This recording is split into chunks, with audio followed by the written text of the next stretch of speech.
the depths of imagination comes terror like no other. From experiments gone wrong, things crawling from atomic wastes, alien behemoths, prehistoric titans. Nowhere is safe when they strike without warning. Can nothing stop these forces of destruction? Science, weapons, love. You'll just have to see it to believe it. Scream, run, hide if you must. Nothing can survive the Monster Zone. Do you like big things? I like big things. Do you like big monsters? That's my second favorite thing. Welcome to the Monster Zone.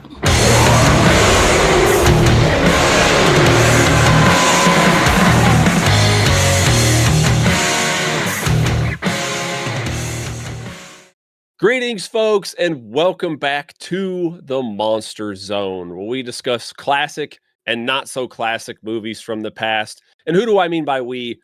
Of course, I mean wherever he's at, not necessarily the direction I'm pointing, Mr. Parker. Hello! And of course, as well, but equally as important, Mr. Mikey. I'm a third of the thing today. I'm important. I'm carrying extra weight, it feels like. Yeah, you're moving up. And of course, This empty chair represents Angela because she is not here. She's not feeling the best, but it's cool. We got it. We're holding down the ship for her. And of course, I'm Dan. And today we are discussing a very interesting film. But before that, that's a way to put it. Yeah. Yeah. Yes, it is. I'm going to ask, what have you gentlemen been up to since the last time we recorded? That's not related to this podcast. Go ahead, Mikey. Start us off. Oh, okay. I was going to ask you to go first. Okay, yeah, I'll do it. Well, I won't shut up about it. I've already posted it far and wide, but I did go to Monsterpalooza, my yearly pilgrimage to Monsterpalooza. Very nice this year. A lot of nice people. Got to meet Doug Jones. It's very sweet. Yeah. Picked up a lot of cool stuff. I found this little fella who's now my favorite desk toy. Yeah. Little guy from Splatterhouse. It's one of the little slug fellows from Splatterhouse. Yeah. That's not what I thought it was when you started. No, I was like, wait a minute. Well, that's my little buddy. We don't talk about him like that. I ain't judging nobody for it. This is an interesting one. Same artist just put out some soft finals for Dawn of the Dead. So I did get Flyboy, which is cool. A zombie Flyboy. Nice. I love that. Yep. Cool. But they molded the zombies in like the Savini kind of blue, but they molded all the humans in this flesh tone. So now I have white face Ken Foree, which is kind of fun. Oh, that's very interesting. Okay. It's a strange artistic choice. But yeah, no, had a good time. A lot of good people. Always a fun time to talk to some of those artists and vendors and kind of make friends as you go. And then we got another one coming up in September, I think. So it'll be not too long. We'll be back out there. Very cool. So Fubi for the win, baby. That's awesome. So Fubi for the win. If I can give them a shout out, actually, those are from Creature Bazaar. Yeah, if you want to look at some reasonably priced Sofubi, Creature Bazaar does a lot of good stuff. They these are all unboxed industries, and usually the import fees on that are pretty rough. But the little fella, the Splatterhouse fella, he was only $60. Usually carded, which it was. I did open it because I'm a child. But they usually go for a couple hundred, so not a bad deal. Yeah, I made that. Not sponsored. I did the same thing with. So I have the Jaws the game Bruce the shark right there, and right next to him behind the Humanoids from the Deep Blu-ray is a Reflections Bruce the shark. I think the brand is Reflections. Yeah, in the box he goes for like $300. I didn't look that up until after I opened the damn box. But you know what? I don't care. I don't plan on selling them anyways. So yeah, that's the way to do. Yeah, actually, speaking of that, this little guy above me, I don't know if you've read or watched the independently animated by one dude over the course of like 15 years or whatever. Midori, very messed up. Don't watch it if you're on any kind of weak stomach situation. But I like the perspective on this. It's like I'm holding it, like Vanna White in it a little bit. But that thing, I could not find any information on that. I just thought I got a really good deal. I paid like $50 for it. Finally found one on eBay up to about like $250, and one that sold on eBay UK for about 400 pounds like a year ago. So I don't know if they knew what that was or what, but yeah, that one's staying carded just in case I need to retire, really. Yeah, no, absolutely. I've opened all of mine. Like I bought a bunch. Of course, I buy figures every once in a while. So I have like some old Repop, like Ultraman Taro, Oh, very cool. Yamanias and stuff like that. Bear and like oh god, what is it? Bear Mark and Bull Mark? M1, like Bull Mark. That's it. Yeah, And then, man, those are like nice. those Repops like that, and like I'll just buy them up, and like they'll be in a bag. I'm like, nope. Yeah, just throw the card out.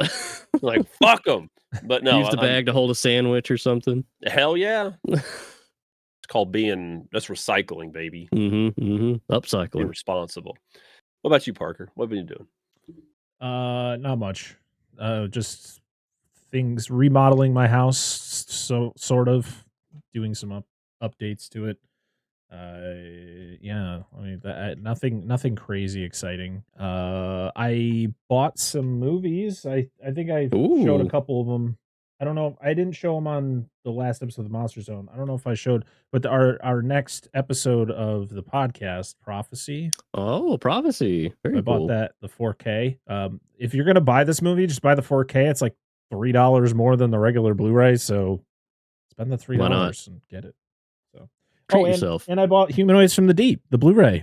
Yeah, because is that the 4K or is that the regular? No, edition? This is just a regular one. It looks really good, so why do I need the even 4K? on DVD? Yeah. It's got all the need for that. The reason I think I went with this one was, for one, it was like $15. It was like a $15 difference between the Blu-ray and the 4K. That's and significant. I was like, I'm good. I don't need to spend $40 on the 4K for that. Also, the special features, nothing changed. They were all the same. Huh. So that's when I'm like, okay, that's fine. The Blu-ray. Yeah, Shout does that. I feel like Shout's pretty consistent with just kind of dragging and dropping for their 4Ks. I don't see a lot of new features. Higher res. Mine is. I'm not sure about the blue. Yeah, I got the DVD, and there's not a ton it's extra. in the Roger Corman Cult Classic Collection. Which I think there's a bunch of them. But yeah, nothing too crazy. Just podcast stuff. The thing that you don't want me to talk about, that's what I do, other than normal family stuff. So, oh, absolutely. For me, I'll make it brief because I have been doing a lot. I went back to the road trip back home to Nebraska from where we live now. It's a long, long way, but it was worth the trip. Got to see a bunch of cool stuff, take my kids to a lot of places, eat a lot of great food, and they got to experience a runza. For those of you who are in the know, they're still not good. That's for me, but some of my kids like them. And I don't know what that is. Yeah, just had a good time. I did hold the Prophecy 4K, or I think it was the 4K for Prophecy, in my hands at a store, but I'm like, I'm not paying that much for it. I put it back. Understandable. But, and then 2 days prior to this, I don't have any. I was going to go grab them because they're beautiful. Victor and I went to the pre-release for Final Fantasy Magic the Gathering set. Ooh. It was fucking awesome. It was really good. I had a great time. I went 1-1-1. I got about 10th place out of 18 people. I don't really give a shit. I'm just there to have fun and buy cards. Got some cool pulls. Got to do some cool shit. And my last game was against a Danish couple. That's cool.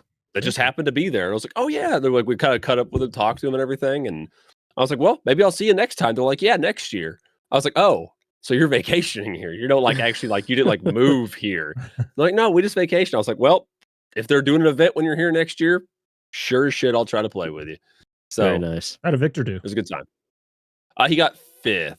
Nice. Oh, but Victor's nice. More of a sweat than me. So, but he did help me. I ran some. I'm not going to get into it, but I ran some colors I don't traditionally run, and I was like, dude, I need your and like a style. I'm like, I kind of need your help because I want to run this one card. And he's like, okay, here, this, and this, but we had fun. Everybody I talked to had a fucking blast. So hell yeah. Now, Dan, don't you have a podcast where you talk about Magic the Gathering? I've heard about that. Absolutely not. So anyway, come on.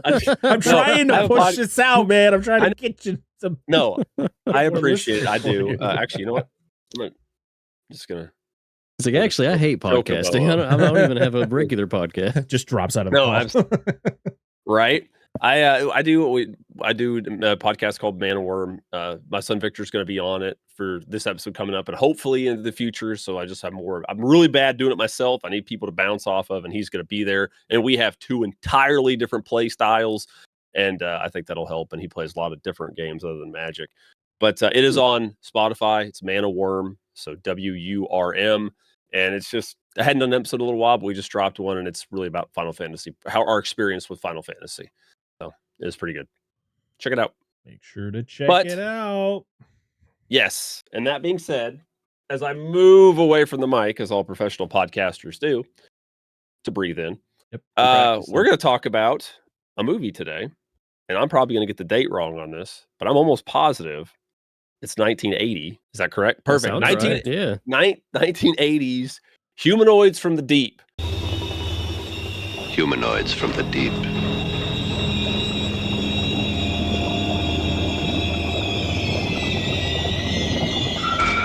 They began in the water. They're not human, but they hunt human women. Not for killing, for mating. Why the girls? It's my theory that these creatures are driven to mate with man now in order to further develop their incredible evolution.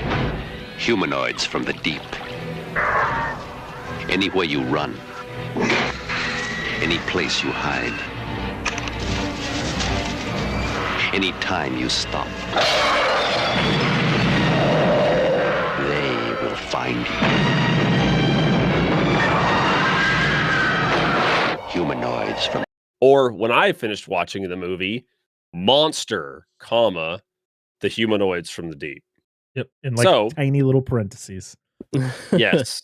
Before we get into the thing, have any of us watched this movie prior to this viewing? I've seen it many times. It is a personal favorite when it comes to aquatic sexual assault films. Yes. I'm glad that's a subgenre. I can give you at least one more. Like, I don't know any others beyond that. Please. Plankton, aka Creatures from the Abyss. Oh, I was gonna say Chum Bucket. Like I thought we were gonna like go down like a line. No, I feel like Plankton's very consensual in his activities. I like how both the movies that have similar tones both have two different titles, where one title is just one word and the other one is a place of the deep ocean. Okay, and something's coming from there. Yeah. Yes. And to answer the question, no, I have not. I've never seen this movie. What was the other movie called? Because I put Plankton, and there's a 2020. Oh, there it is, 1994. Because there's a 2025 film called Plankton. Huh. Yes, it's a SpongeBob movie. It's about plankton. Oh, is it? Yeah. Oh, okay. It's literally just focusing on plankton. Yeah, it was a Netflix exclusive, I think. Well, I'm going to leave that up so I can research your movie, because please. The amount of like humanoid sea creature movies that exist still blows my mind, because like I always like Creature from the Black Lagoon's like my go-to, and then like great one, Destination Inner Space, or something like other more obscure shit. The Shape of Water. What is it? The Phantom. It is a creature movie. 10,000 Leagues, But anyway, so since we've not seen it, add it to the wheel, Parker, Dan, right now. What? Plankton. Shape of Water. Oh, but, well, I mean, I'm down for it. The Shape of Water. It is it's a monster movie. I love it. Yeah. He's a monster. Absolutely. But man was the true monster in that one, as we all know. It is. Yep. Hey, it's the same for the Romero zombie movies, dude. It's the same humans for everything. Everything. All the monster movies. Usually humans. We've learned nothing. Beast. Yep. Nothing. No. Absolutely. Come on. Anyway, Parker. Hi. Did you give us some behind the scenes? Hello. Did you give us some behind the scenes stuff for us? Oh, I have some juicy stuff, and I know Mikey probably has some info too. So, juicy's a strong word to use in this context. I don't know if I like it. Yes. So Humanoids from the Deep, or Monster, was directed by Barbara Peters. This was her last directorial outing, as this didn't go so well for her, as her and Roger Corman, who is a uncredited executive producer for this movie, butted heads a lot, because he, from his words in the behind the scenes for this movie, he told her there were two rules. I think it was man needed to die and women needed to be raped. I'm going to say that, since we're on YouTube. And she viciously would kill the men, but would hide all of the grape scenes off camera, like in shadow. She kept them on the vine, as you should. Yeah. And Corman was not a fan of this.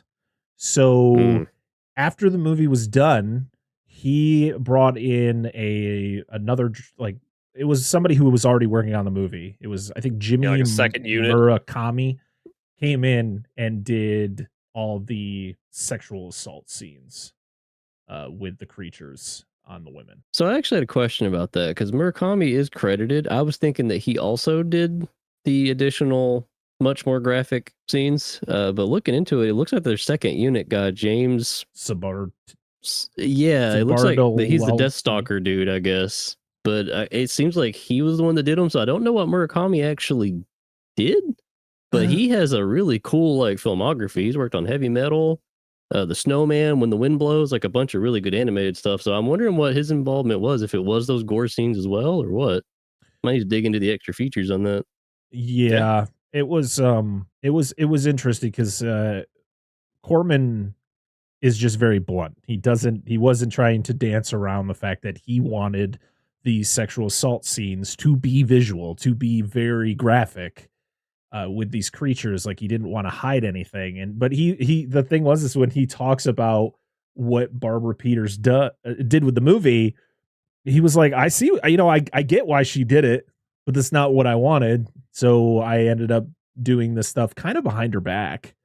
Like she didn't know this stuff. To not take that well. She seemed very upset by that, as she should. And not just her, the lead actress Ann Turkel also was not a fan of all of this. She actually, from what I've seen, when they were promoting this movie, she pretty much bashed it and on all the interviews. Like she pretty much was like, "Don't see this movie. This movie's trash." And well, that's not very nice. Pretty much pointing to Roger Corman and how graphic he really wanted it to be. This movie went by a different title just so they could get actors involved in the movie. This originally was called Beneath the Darkness. Very classy. Cool name. Like cool title. Yeah. But that's how they got Italian. Right? But that's how they got some of these actors to join the movie, because it was like they got the title, they got kind of the synopsis of what the movie was going to be about, and then Roger Corman's like, "Ha, now I got you." And then he changed it up because like no one was going to take Humanoids from the Deep serious, right? And imagine rolling up to the set this first day. It's like, I'm here for Beneath the Darkness, and it's like, okay, cool, great. And bring in the fish man, and then like just a big dude in a rubber suit rolls up. Just what do you do with it? Oh god, it's and that's just the beginning. All right, this production, the was whole wild. production. I guess we'll talk about it when we get to certain scenes when it comes to like the nudity and the actors involved in those said scenes. If you watch the deleted scenes, they're just added sexual assault scenes. They're added monster like creature attacks half naked woman on a beach or all naked in a car or all naked. Yeah. They didn't skimp on the nudity in this one. No. I'm shocked. I'm shocked that he left those on the cutting room floor. Like I can't believe they shot too many. That's interesting. Yeah, there was one deleted scene is literally just a woman stripping down. And it goes from the first person view of the humanoid in the water, kind of like the Jaws POV. And then it would go to her stripping down completely naked. And then it just cuts to the next scene. And some of the deleted scenes didn't even have audio. So I didn't even know what the hell was going on. It's just a fish man cranking it to women getting naked. Scenes. What is happening? One of the deleted scenes looks exactly like the scene we see in the movie, with no difference. It may be just an added 30-second conversation between Vic Morrow and one of his goons. It was wild stuff, man. So as for our cast, we have Doug McClure as Jim. He's the man. He is. Because I got to talk about Doug McClure real fast. This was we started watching the movie and I was like, didn't look anything up. Started watching the movie. I was like, I know who the fuck that is. And it was because it was The Land That Time Forgot. Oh, okay. And The People That Time Forgot. He was the main actor in both those movies. And that's where I remember him from. I was like, the motherfucker. Anyway, go ahead. We have Ann Turkel as Dr. Susan Drake. Ann Turkel was married to Richard Harris at one point. Actually, I'm wondering if Ann Turkel was the one that caused his huge distress during the making of Orca, when he was like drunk off his ass and crying because he found a picture of his wife with another guy or if that was the marriage before. I don't know. There was no breakdown on who that exactly was. Yeah. Vic Morrow as Hank Slattery. Vic Morrow, I feel, is most famous for the being involved in a horrific accident on the set of The Twilight Zone, the movie. That's why I know his name. Oh my God. That's terrible. I forgot all about that. He's a prolific actor. He's been in a lot of stuff, but I feel like when you hear his name, that's all you think about is kind of overshadows his legacy. Yeah, but he plays Hank Slattery. Cindy Weintraub as Carol Hill. Anthony Pena as Johnny Eagle or Pina. I'm not sure. There's no little thing over the E. A little so tilde. Pina, I guess. Denise Gallick as Linda. Linz Schiller as Peggy. I'm looking at names going, who the hell are these people? I don't remember everybody's name in this movie, so I'm just going to stop for now. There are some characters I'm kind of shocked have names. It's a bit of a surprise. The story was done by Frank Arnold and Martin Cohen. I think Martin Cohen actually came back and helped write the remake that came out in 1996. That was a still remake? Gotta see that. Yeah, yes. It was during that time when Corman was like remaking a lot of his stuff. He did that. How to Make a Monster. Did he do EGA or was that Teenage Caveman? I forget. I don't remember. Some mix up there, but yeah, he had a whole like series of remakes of his stuff. I had no idea. Yep. The How to Make a Monster one's cool. That one's fun. I've heard I've heard the Humanoids from the Deep remake's actually pretty good, but they pretty much get rid of the majority of the sex or the nudity and over, the all the crazy scenes that go on there. They're like, yeah, let's tone it down. It's a TV movie. We can't really go that. He had a change of heart. Yeah, we can't go that hard there. Sense. Yeah. ABC, there's just tits and bush everywhere. What the He's hell? He's like rolling around the set with merkins, and it's like, Roger, no, this is TV. We can't do that. The music was done by James Horner, which is always a joy to see his name. Has he done something I'm familiar with? Because the music sounded kind of familiar. A lot. He did. These are all the movies we've covered. He's done Aliens. Oh, really? Wow. Yeah. How the Grinch Stole Christmas. He was Titanic, wasn't he? I think he was Titanic. It was an honor, gentlemen. Wah, wah. Oh yeah, Titanic. That's like literally his, because he won Academy Awards for that. Avatar, deserved. Field of Dreams, Apollo 13, Braveheart, Star Trek 2, Land Before Time, career. Yeah, like prolific career. And unfortunately, we lost him in 2015. Oh, he died in a very talented person. He died in a plane crash or a helicopter crash. That's unfortunate. I hate that. Yeah, and this was released May 16th, 1980. It had a budget of $2.5 million and a box office of 2.1. Gail Ann Hurd was involved in this production. She was a production assistant. You want to know who the effects artists were on this movie? Pretty prolific. Wouldn't happen to be somebody we're familiar with, would it? Yeah, like the guy who did all the amazing effects for an iconic movie called The Thing, Rob Bottin. Yeah, baby. Such a talent. We also have Chris Wallace, who would do fantastic effects for one of my favorite movies of all time, Gremlins, and many other things. Yeah. It's a fun connection. Yeah. So I didn't know that because I didn't see their names in the credits. And I'm watching the behind the scenes. I'm like, Rob Bottin and Chris Wallace. What the fuck? Like, of course, this is 1980. So this is before, American Werewolf, quite as known, The Thing, all of those. But I thought that was pretty awesome to see those names there. Ain't quite hit their stride just yet. It's hard to imagine there was a time before The Thing. It just doesn't feel right. It really doesn't. That's when everything should have started. Yeah. Time itself. In the beginning, there was The Thing. Speaking of Gremlins, Joe Dante was actually offered to direct this because he had just made Piranha, and because it felt too similar, he was like, I'm good. I don't want to make two of the same movies. So that's when they brought in Barbara Peters, who, funny enough, had just joined the Directors Guild of America and New World Pictures. Roger Corman had just created New World Pictures, and it wasn't part of the DGA. So they fined her $15,000 because this movie wasn't filmed under the Directors Guild of America. Dude, this poor lady, he fucking ruined her shit. This sucks. Her hard, man. And not in any pleasurable way. Not in a fishy way. No, thankfully. But, no, that sucks because like I don't know what it is. It seems like I know Corman's kind of a sleazy guy like by nature, but this seems like anomalously sleazy for him. Like he seemed to really have it out for her. But I want to time out. I do want to say something in that, and I'm sure Corman's a piece of shit. But you join the Directors Guild, but then that's just a controlling, essentially, a body that's like, you can't make any movies that we don't accredit. That aren't associated with us, right? Yeah, so I blame them for finding people more than I do Corman for that. That's fair. Really shitty. Yeah, I don't think it was. You can't point your finger at him and be like, it's your fault, Corman, that you hired her. Like, no, he hired her. She needed a job. Dare you? Like I guess she took that hit.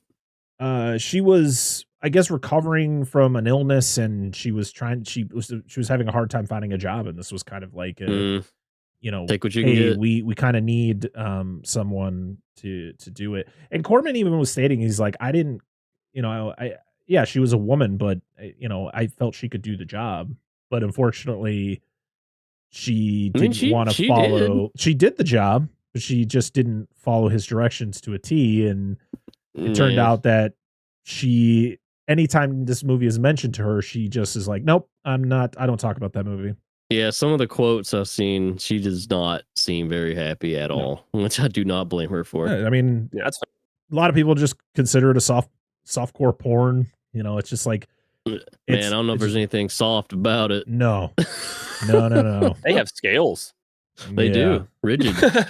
But I was not expecting the amount of sexual assault that I witnessed the first in time I movie. saw it caught me off guard. I was like late last night, I was just like watching this movie like, wow, I'm glad everyone's asleep. This was not expected. I've heard great things about this movie too.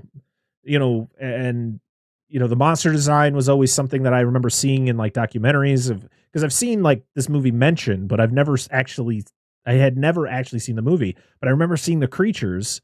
I was like, oh, those are pretty sweet creatures, but I never knew the context of the movie, like of what they were doing. And then when you're watching the movie, like, oh, man, what's another one that's my like God, just kind of it takes that turn into the weird like that? Feast. You ever seen those movies? Yeah. Oh, I've seen clips. Oh my God! Imagine like turbo humanoids from the deep. Like they are doing stuff that you just don't want to see.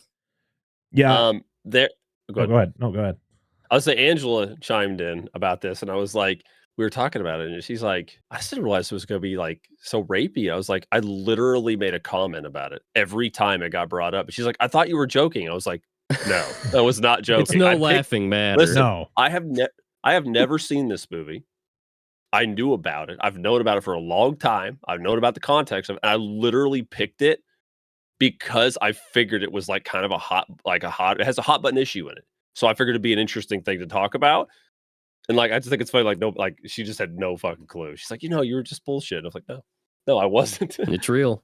I mean, listen, I will never tell anyone to not watch a movie, but I will warn you before we get into the plot, which will break down everything that you probably will be like, yeah, maybe I don't watch this movie. If you don't like seeing dogs die, if you don't like seeing women getting assaulted by fish creatures, this isn't for you. Nope. and there's no shame in that. It's me doing the breakdown. Absolutely not. Yeah, exactly. But also, the thing that really, like, I get it. Like, Hollywood is what it is when it comes to, especially like back in those days. Like, Corman was doing it for decades. He was in control fully. But when you hire people, and I guess it's all because it's like, well, I hired you, I paid you. I don't care what you think once I make this and I release it. But it's like, people are excited because they make a movie and then they see the movie and it's not the movie they made. Because they even talk about it as like, we made two different movies. We made the movie we all thought was being made. And then when we sat in the theater to watch the movie, we're going, what the hell is this? This is nothing like what we filmed. This is insane. But here we are. I'm actually kind of surprised they never tried to break bread with Peters and have like a director's cut that was more palatable in that way. That would have been a nice extra on one of these releases. Yeah, would have. Yeah, I've been interested to see the original. She probably just didn't even want to come back for that, though, to be fair. Hey, Dan, guess what? Yes. This movie just celebrated its 45th anniversary. Wow. Last month. Go, baby. Happy birthday. Happy anniversary. Humanoids from the Deep / Monster / Beneath the Waves. Beneath the Darkness. Beneath the Darkness, that's right. Final thing I'll say before we get into the plot. James Horner wrote the score for this movie in 14 days. Crazy impressive. I like the score a lot in this movie. Yeah, the really, opening song really stuck with me. It's very jaunty. It kind of reminds me of Fall Break a little bit. The weird intro song of that movie. You'd know it if you heard it. I probably would. Yeah. So I got a question before we start. So does anybody not just think of Murlocs when they watch this? Like rapey Murlocs? They look it. What's a Murloc? They definitely, it's like a fish fella from Warcraft, right? Yeah, sorry. Yeah, the fish people from World of Warcraft. Okay. That's what they do. And like, that's what I hear. Like, it doesn't help, but it just my mind. It doesn't make it any better, no. I mean, I thought this would add comedy. It doesn't do anything. What is this? I do like to think that Del Toro saw this as a kid and was like, I will fix this. I will make the fish have consensual relations with the human woman. And then we got the beautiful award-winning film. And you get to see it. Yep. All of What's that hand motion she does in the movie when she's like describing his weird cloaca in shape of water? Oh no. Great movie though. I'm joking about it, but wonderful film. I mean, that's the thing. Del Toro, he's got the touch. He loves Universal monsters, and that was his version of Creature, which is I think his favorite Universal monster. And we're getting his Frankenstein, and I'm very excited for it. All right. Very excited. Hope it goes to theaters, really do. Probably won't. No, more than likely not. They'll post out. Like, Netflix. All right. You guys ready? Yeah. As I'll ever be. All right. He's too excited about it. He's got to dial it back. No. I'm just jazzing it up for Parker. No, I won't be terrible. Don't worry. He's like, I'm just gonna cut this whole episode. This episode just won't get released. He's like sweating, like I gotta timestamp this, gotta get rid of that. I immediately after this is done, I have to release it to Patreon. So I really don't want to edit anything before I do that. All right. So let's get rolling with Humanoids from the Deep. So I'm not gonna lie, Angela turned this on like 30 seconds to a minute before I had my book. So I didn't get I know it just hits you with the title card, pretty bam, I think. Yeah. And then we just have the credits scrolling over shots of the town and the pier and people doing boat stuff and somebody driving an International Scout too, which is actually the main guy. But it's okay. These are cool trucks. Nobody talks about them. International made some dope ass vehicles, pickup trucks, but they don't do that anymore. So anywho, so you get introduced to Jim, and I don't remember who the fuck he's talking to. Is it Tommy? Is his brother the blonde-haired guy? Is that who he's talking to? I think so. Yeah. Okay, sounds right. Let's just say yes. So you essentially get a shot of them from a distance walking from his vehicle down the pier, and the discussion is something about a lack of fish and something to do with a cannery. So they're going to be opening a cannery in this town. And I think the main concern is that it's going to affect private fishermen, their ability to make money and so on and so forth. But the idea is it's better for the whole town. So they're essentially talking amongst themselves, blah, blah, blah. And there's this old, this older dude. There's my neck's itching. I've got it's going to be a good haul today. So he goes out. Fish beard. His fish beard. And he goes out with his worthless ass kid, who's supposed to be man in the crank. And they go fishing and they get their haul in. They're like, yeah, dude, it's gonna be big. It's gonna be big. And then he's like, boyo, get on the crank. And then he's reading comic books and shit. And he just whatever. And he ends up trying to fire the crank up, but it runs out of gas. They get gas in it, and he knocks the gas over on the deck of the ship. And you're you instantly know foreshadowing payoff immediately. But then you're not expecting the payoff that you get. At least I wasn't.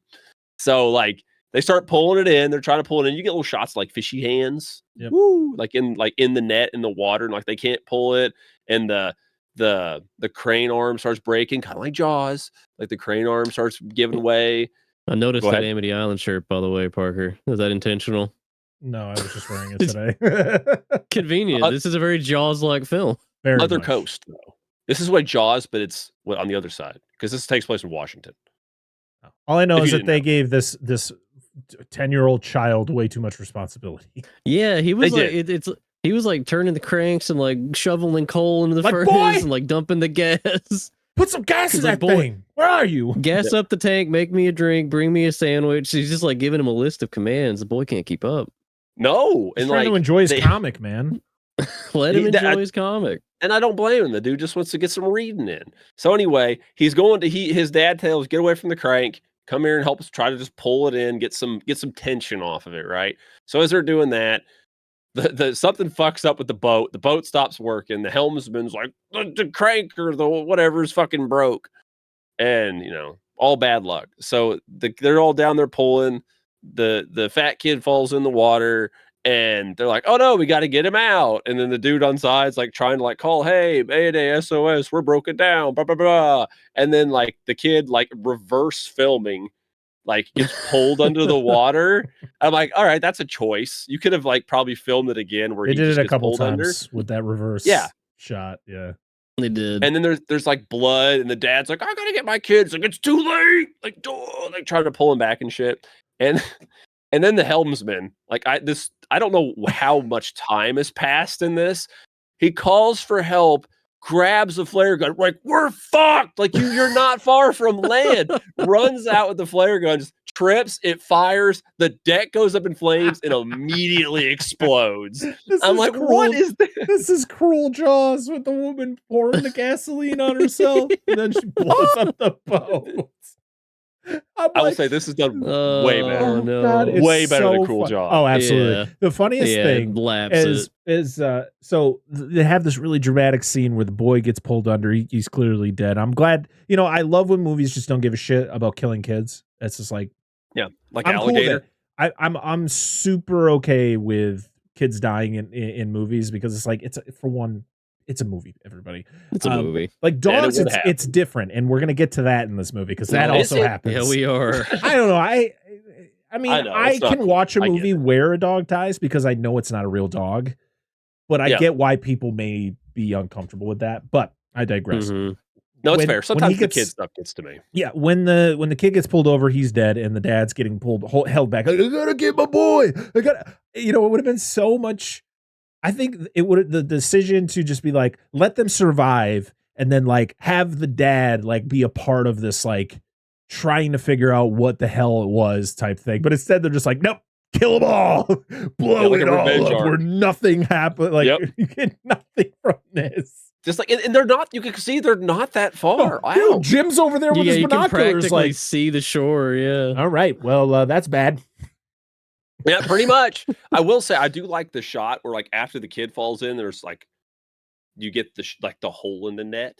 Yeah, and like it just pans down and it just a fuck ton of blood just spews out. Cool. Like they did not skimp on blood, man. They're just no, they did not. Or explosions. Cool. We get a few more of those too. Yes. I just like the idea of Corman like weighing the cost of filming these guys a little bit longer and giving them residuals and like blowing up a boat, and he's like, blow them up. Yep, it's cheaper to blow them and we up. got to see the same explosion happen 7 times. And this movie just rolls right into like shit happening because this happens, and then we cut to Jim's house with his wife and his kid and his dog, and they're just kind of like talking, and then the baby starts crying, and the dog starts, getting antsy about something, and they let him out, and nobody knows how to close the fucking door in this movie, at least in the first half. Very realistic. Nobody. I've noticed a lot of people like that. Yeah, there are, and he just like, go get him, boy, and just like lets him out because they don't think nothing of it, and he just kind of pushes the door too. Dog runs out, and like it just gets. I look at my notes, like dog just gets fucked. Like he like follows this trail of slime and gets attacked by the fishy man, which you see very briefly. They try to hide the fish people for a while, like they're there, but like they do the quick glimpses and shit. So the dog, which it's kind of a pretty striking scene for a dog getting offed in a movie, like this first one specifically. Yeah, like it lingers longer than you'd think, and. Yeah. Then I also thought Jim was his kid's grandpa, and though he was the dad. Married a little young, like way under his age. The guy was 45. The guy who played Jim, Doug McClure. But it's not even unusual anymore. I mean, freaking Al Pacino and Robert De Niro having kids in their 80s. So like, that's true. Who cares? That's I guess. I mean, just having kids, whatever. I mean, my mom's dad, he was married to a woman that was like 30 some years younger than him. Ooh. Yeah. I don't know how long they were together, but that's the last I had heard of it. And this was decades ago. So but anyway. Interesting. Yeah, right. So next morning comes a crash. You get the false jump scare, like, let's go check on the doggy, and like open the dog house. It's like kitty. And like, oh no, scary gotta kitty. have a cat scare. Gotta have a cat scare. But see, apparently Corman's or whoever made this is a cat person because no cats died. Finally, for once. Right? Finally. I like both of them. I'm more of a cat guy, but like, of course, if you're gonna kill one, just do both, or just don't do it at all. I mean, just make it equal, right? Like we're often kids, just fuck it, just kill everybody. That's true. They did show no mercy so far. Yep. Yes. So Jim and his wife, what was her name? Carol, I think. Yep. Yeah. So they go out and like this is the most Scooby-Doo ass fucking white people thing ever. There's a trail of slime. Let's go check it out. I'm like, well, if he wasn't the main character, he'd be fucking dead. So good thing he's got that plot armor. I literally have a thing in here. White people investigate, and there's a shot. Wait! Before you move on, move on, there is a deleted scene where it's. I don't think it's a character that we follow in the movie, but it's a woman. She's got a kid. Maybe it was Carol. I can't remember, but she's like holding the kid, and oh no, let me back up a little bit. It's a scene where there's a kid on a beach.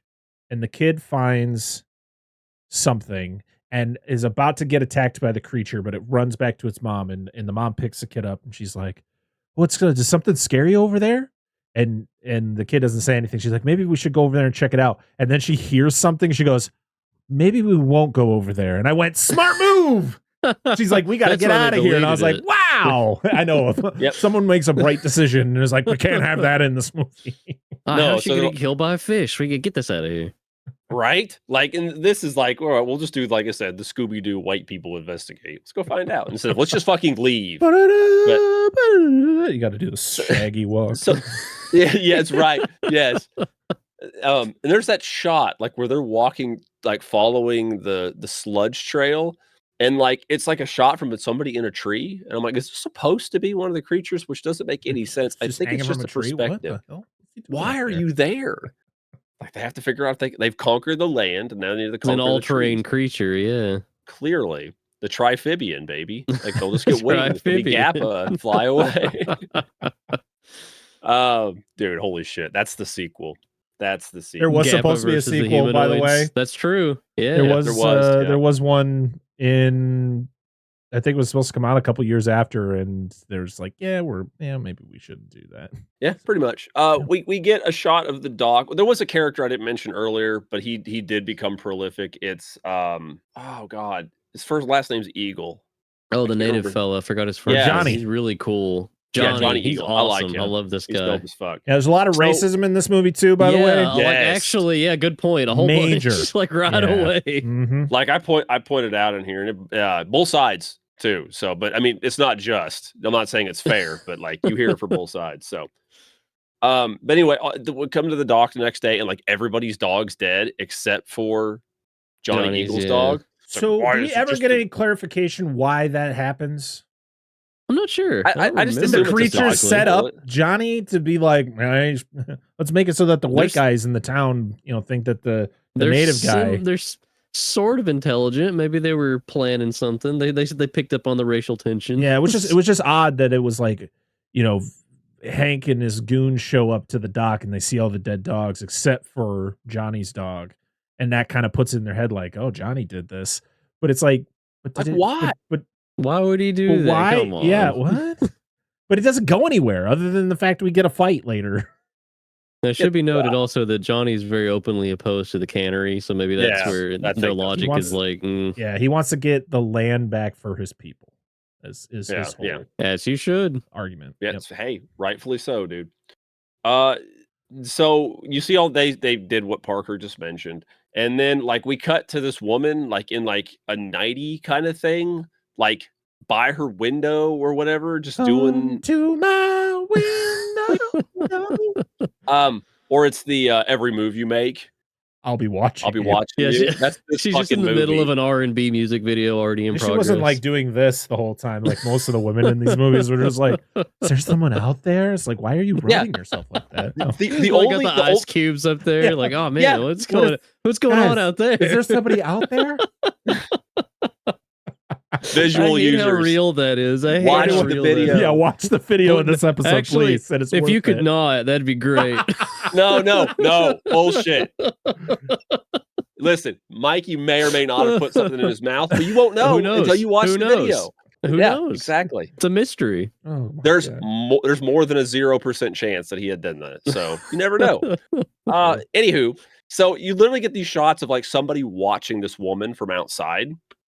Clearly, obviously Murlocs.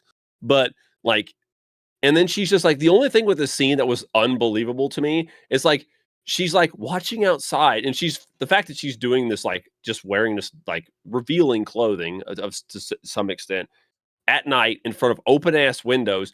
But my thing is, maybe it's just a small town and they just assume that they're far enough away that nobody's going to see her. Or she's an exhibitionist, which is could fair. be, because she's like running through the house looking for something, and like her fucking straps keep falling off, and then like by the time she gets a shirt, it's just like not even on her shoulders, just kind of like just put the fucking thing on your shoulders and wear it like a normal human being. She grabs a shirt, ties it around her waist, doesn't even put it on. Nobody will see me now. Then she goes and grabs like a weapon, and then like her, there's noise on the front door, and then her, I guess, boyfriend like jump scares her, and he almost gets his like weenie prodded with a little like carving fork. Deservedly, because man, he just like gets all up in her grill for this jump scare. Like he just like pops in the camera. It's like, what does he do? A freaky noise? Is that bit, or does he do that later? See, I don't think that's it's later. That's later in the water. Later? Okay. Yeah. Okay. And you're like, what the hell he is seems that? really prone to spooking this poor lady. She lives in constant terror. So yeah, this is Peggy, who's played by Lynn Schiller, and I think her boyfriend is Jerry, played by Megan King. He looks like Jerry. The only reason I remember that is because like she says his name like 16 times in the water later. Just channel Rick and Morty. Yeah, he's a Jerry, right? Yeah, thanks, Jerry. Go leave him at Jerry Palooza. Where he belongs. Well, I'm leaving. Okay, that was always an option. Or if you watch Seinfeld, you'll hear Jerry a million and a half times. Yes, True. that is true. And then we a quick thing where it was the 75th Salmon Fest or something. We missed the fact that she. Oh, sorry.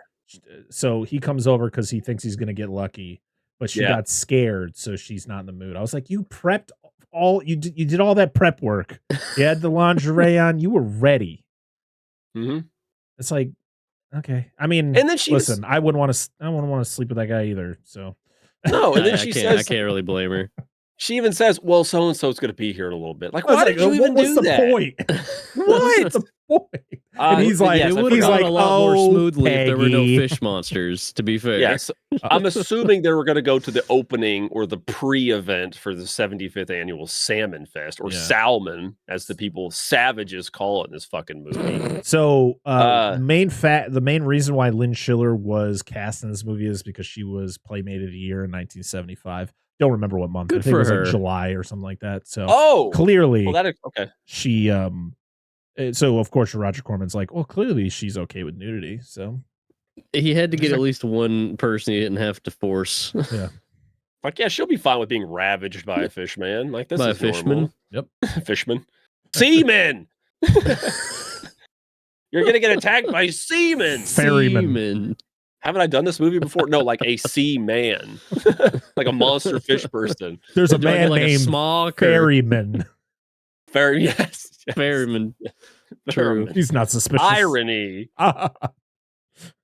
So they go to they have like the big annual. I guess it's like a pre-thing. It's a pre-party. For, like, I thought this was the festival. Like the whole shebang happens, right? Like, this festival's lame as shit. That's what I thought it was the festival.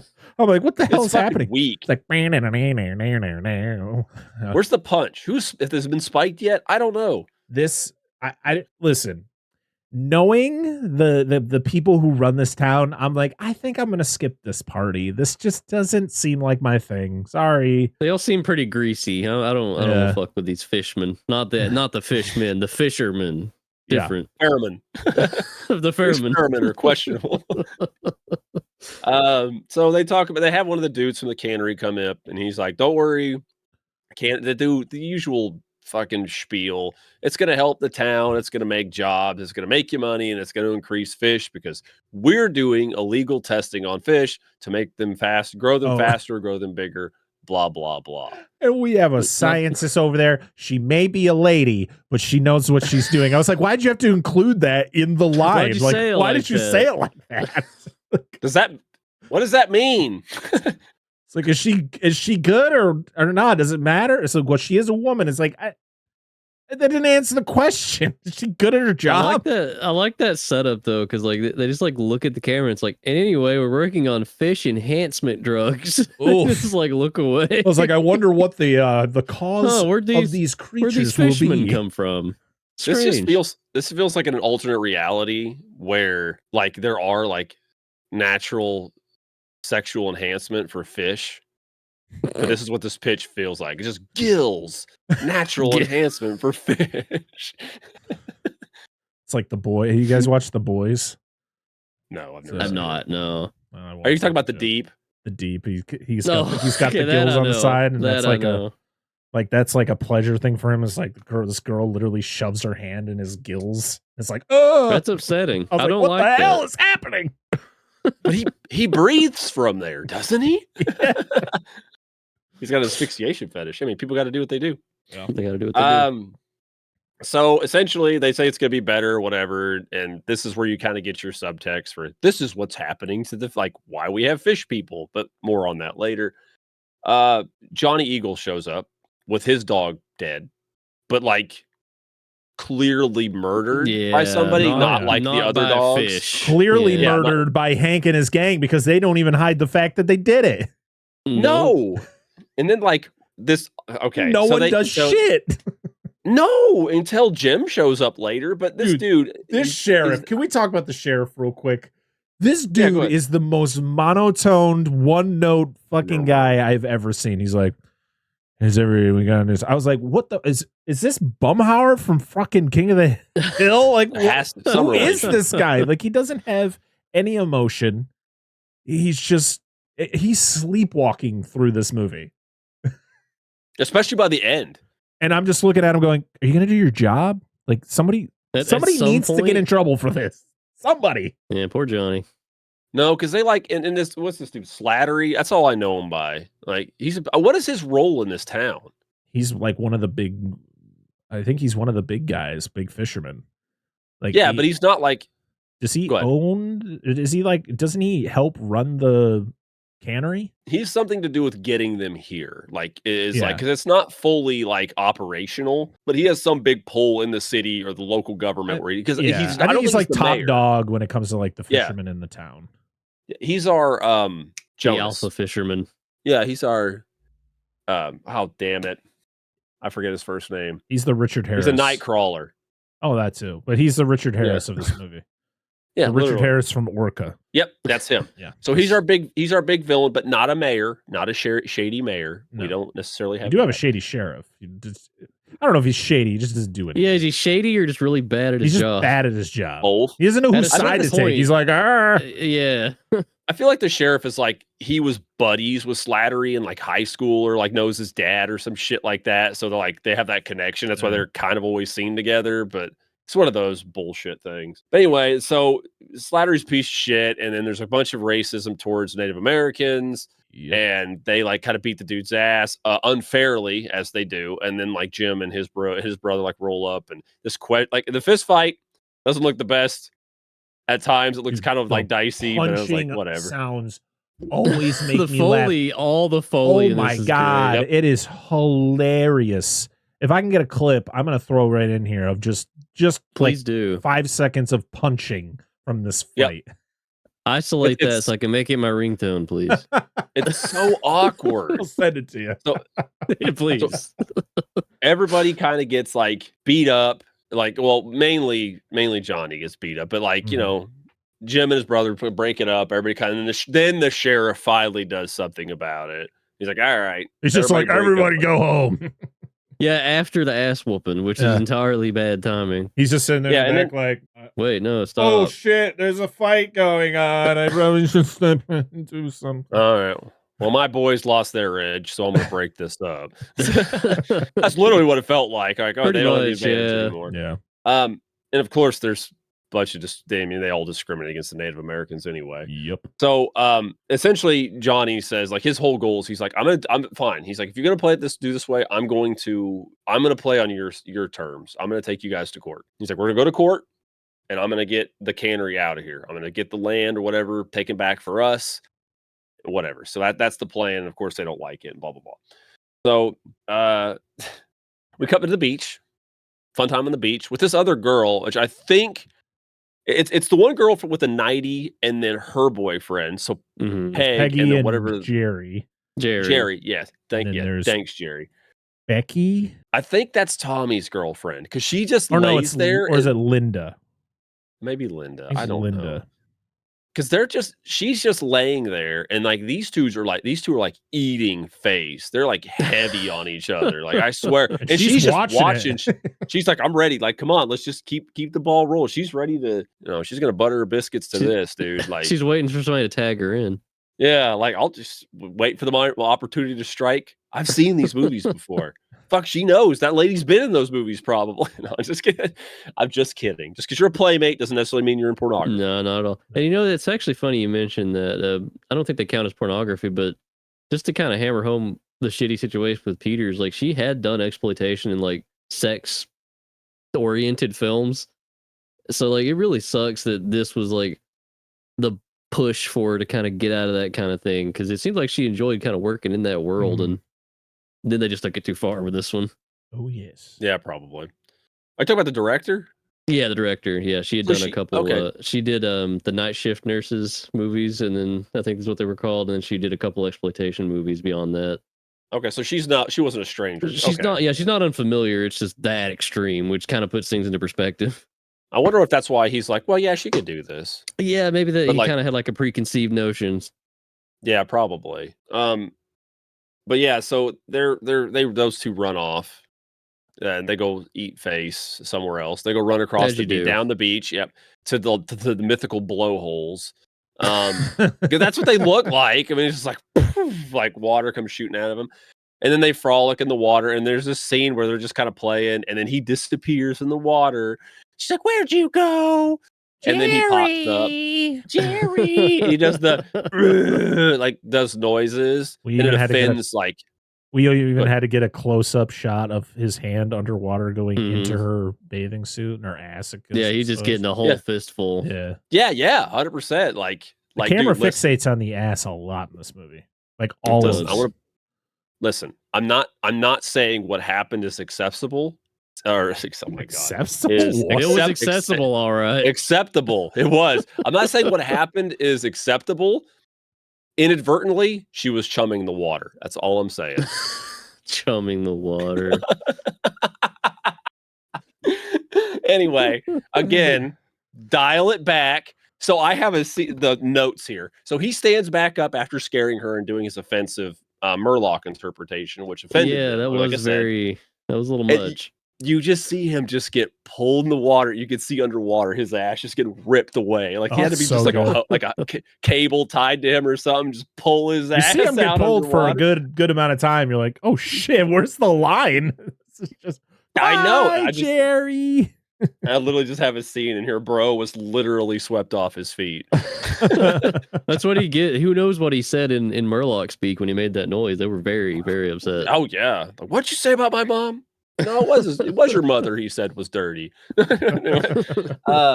So he disappears, and she looks around, and she sees him slumped over, like, come on, Jerry. And he turns around, like half of his face is fucking missing. It's a good effect. I like that look. It's cool. And she screams, and then gets like grabbed, and then like things start progressing. But then you before that scene actually happens, it cuts back to Jerry trying to get, and like his face, it looks fucking sweet. His tongue is hanging out. Yeah, and then gnarly.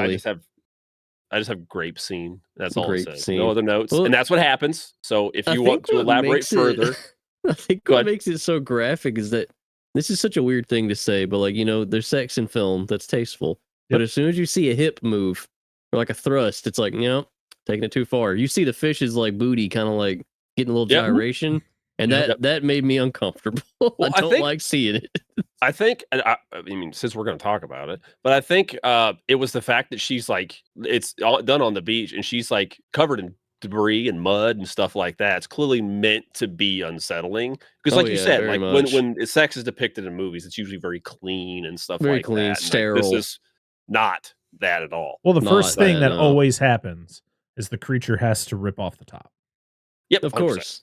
Which is weird because, like, I would assume the fish ladies don't have titties on account of their fish. So how did he know? Why is he just drawn right to it? It's so strange. Instinct for no no reason. There's something baked in. No, but like there is a scene this happens later, but it's actually the girl's fault it happens, and I fucking laughed about it. But we'll talk about it later. Oh no. No, about the top coming off. Not sexual, No, not at all.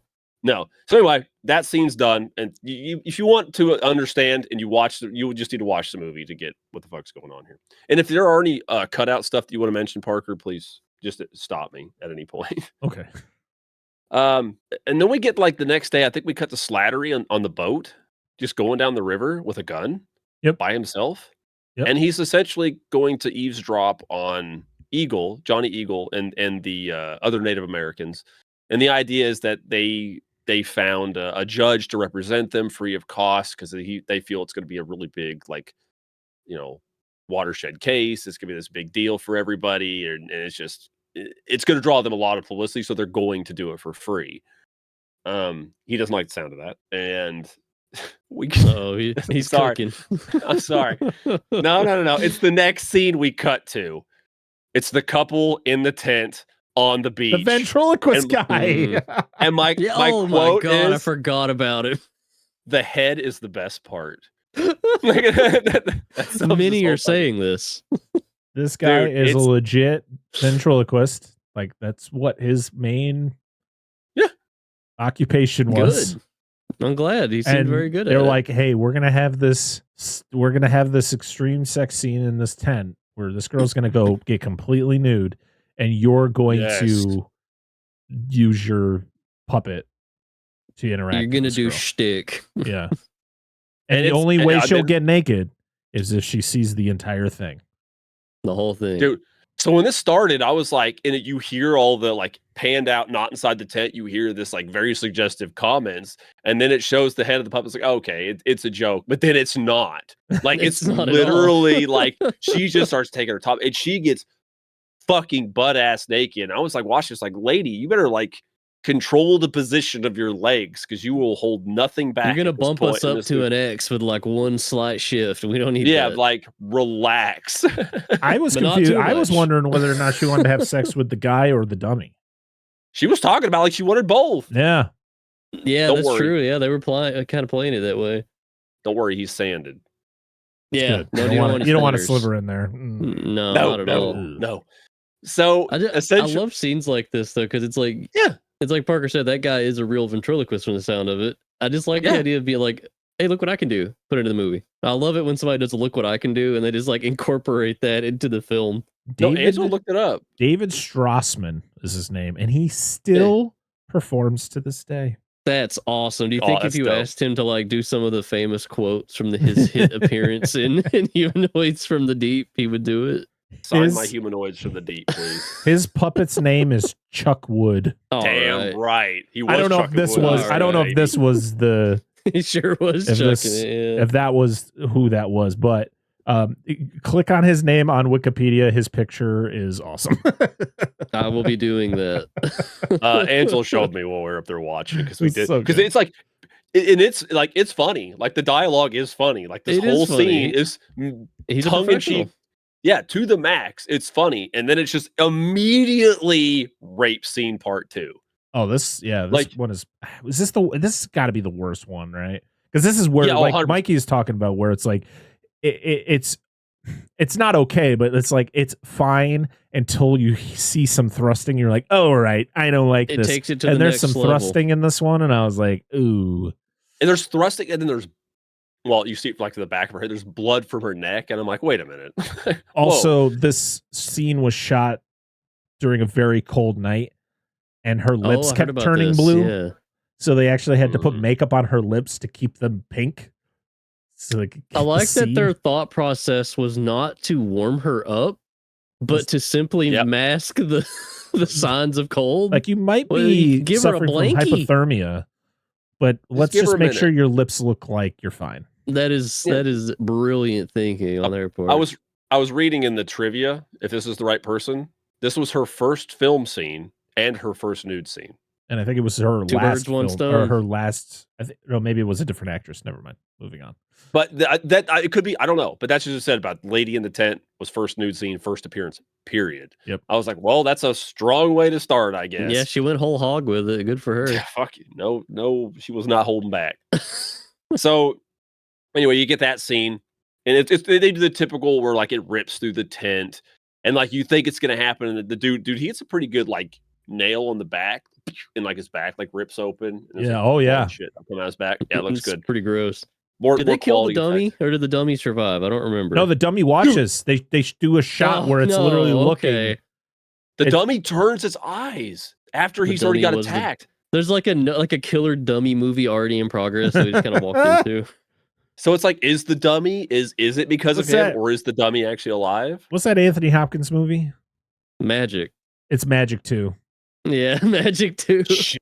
Electric Fishman Boogaloo. Fishman Boogaloo there. I'd watch it. That's better. I like that one. 100%. But yeah, like she gets it, and then she runs off into the beach, and that's where it all happens. Beach. Cake by the ocean, baby. Yep. Slattery. So we get a thing where Slattery and his boys, essentially. So rewind a little bit.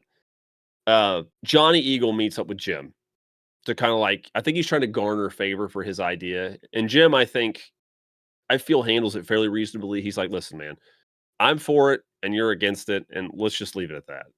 And he's like, which is fair. He said his line, and I don't think he was rude about it. Mm-hmm. But he talks to his brother, Tommy, and his girlfriend, and they're like, hey, why don't you come over and eat with me? We'll talk about it. I made food. So they all go out to his place. But while they're there, Slattery and his boys, I think Slattery was with him, roll up, and they like kind of sneak up to his like cabin that's out there, and like fucking firebombs his place. And I'm assuming it hit like his gas reserve or like his fuel, or like it immediately blows up.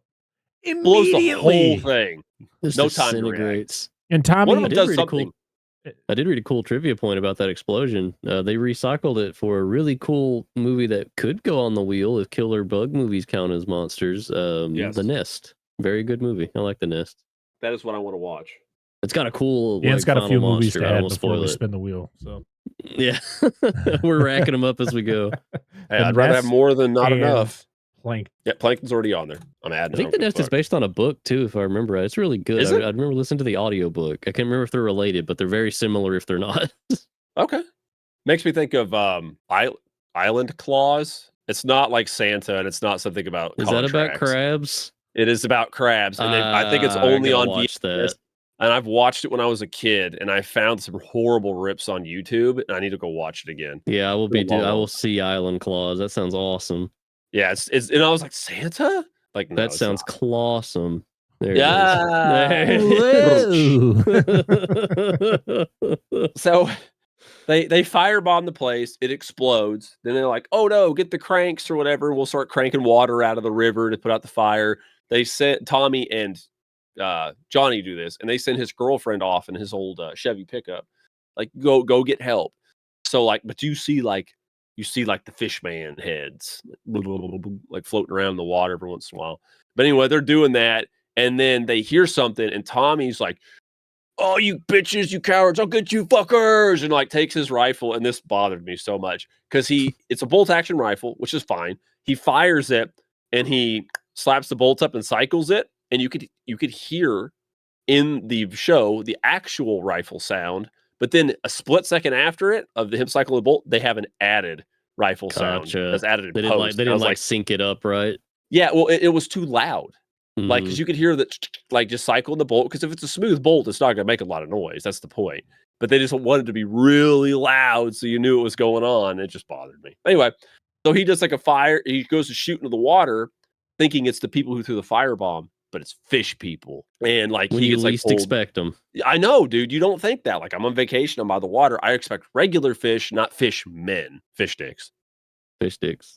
Yep. A lot of those. Too many, some would say. You think of the South Park. Anyway, so he gets attacked and like pulled in the water, and he just gets his ass whooped. And he just starts taking the rifle, and he's like beating into the fucking water, trying to get the fish dude off of him. Ends up getting back on the dock. Fucking Johnny finally realizes what's going on after he's fired multiple shots, and like stands there for like 2 seconds not doing shit, and then runs down there and grabs him. Or no, he gets ready to run down there and grab him. And he grabs a stick and like, or something, like throws it at one of them and fucking brains the dude. Like one of the fish dudes, like falls over, and he grabs the rifle and he just like racks a few shots into the other one. Is that the one when they do the head trauma? Like you actually see like the fish brain meat like coming out of the costume, or is that later? Because there's a really good shot where they kill one. Well, this one's the one where he hits him and like caves in the head. Yeah, okay, I think it's what I'm thinking of. It's really graphic. I like it. Yeah, it was kind of cool, and like that's where you realize, like, oh, these are big-brained fish folks, and like their heads like kind of their weak spot because it's an exposed brain. Melon heads. Yeah, dude, it's like, dude, it's just Mars Attacks, but they're from underwater. They just kill them with like sea shanties, playing them really loud. Yes. Dang it! I don't know. I just think of those when there was like a couple years ago where sea shanties were making it around social media and stuff. Yeah, I remember that. But yeah, so they end up. Johnny ends up saving Tommy, but like his girlfriend on the way back gets attacked by one. It just happens to be on the roof of the truck, breaks out the window, and she does the whole she's like smacking it away, like get out. Hits the brakes, like falls off, and she runs it over. But there's another one in the bed of the truck, and then like it's like goes in, and she's like fighting it and just grabbing her, and just they drive off the fucking bridge, cliff, and it's or the bridge, fucking explosion again. Like, what are these cars like young Gary? made of? Exactly. They're so flammable back in the day. I wonder when safety standards changed. They just packed the frame with C4 as a cushioning flaming material. Matchbox car. You're at the dealership, and it's like, now, do you want to upgrade to the C4 package? The headrest is fully plastic explosive. Yeah. Well, why do I have to pay for that? That sounds dangerous. You should give me a discount. So the funny thing about that is this would have been way funnier if it was a correct vintage Ford vehicle, because they had C4 they were prone transmissions. To explode? No, they had C4 transmissions. The cars had the cars had the C4s, which are usually small blocks, and the big blocks used the C6s. And it would have been really funny if that's what it was. Start writing this down so I know things about cars. I didn't realize when I named the engine it was going to be very similar to the actual explosive. there was a mix-up at the factory. Oh. You meant you didn't want it made out of C4? bunch of army guys like crack open their delivery, and it's like, who the fuck? How many out there have C4 in them? It's just the clutch plates and stuff for like a transmission in there, and then they got the wrong delivery, and they made all the clutch plates out of C4 at the Ford factory, and just blows everybody up. God, we were so on the nose with that name. Too hard. Go to shift into fourth. Dude, I need that to happen in a movie. Like, I want to make a movie where it has to, where a vehicle's wired to explode, and the switch is when they slam the clutch in. Trying to change gears. It's That's like something speed, that should be but in a if you fucking shift movie. it wrong, it blows up. Yep. That's Chuck Norris in there. He's your challenge is to drive stick properly. Missing an action. Grind that clutch. What? Actually grinds gears. So much for a friction plate. Of course, when they end up killing a couple monsters. So he killed like 4 fish dudes. Yep. Because Johnny gets a couple, and then she gets the other 2. So Jim, Johnny, and Dr. Susan. I think it's Dr. Susan. I thought you were going to say Dr. Seuss. I'm like, what? I did too. And it's like, I watched Seuss. the movie. Why don't I remember Dr. Seuss? Dude, Drake. Dr. Susan Drake. That was her name. Dude, that'd been hilarious. 2 fish, red fish, rape fish. Yes. That's all I got. You I'm not reading my kid's that book anymore. No, please leave it in. God, Dr. Seuss has really gone downhill. So they go and look for evidence, and there's just shots of them going around trying to fish them up and so on and so forth. And, hey, jokes, right? And then they figure out it's the beach. They have to live on the beach. They're not in the rivers. They just happen to be in the river that day, and they only attack at night. They do figure that out for the most part. They're saltwater fishmen. Yes. Which is weird. Why would they be like? I guess they can survive. Well, since they can survive on land, why not in non-salt water? Like they're like bull sharks. They got that gland. They got some glands, all right. Damn right. Damn it. You think is it two-headed? I hope not. I surely hope not.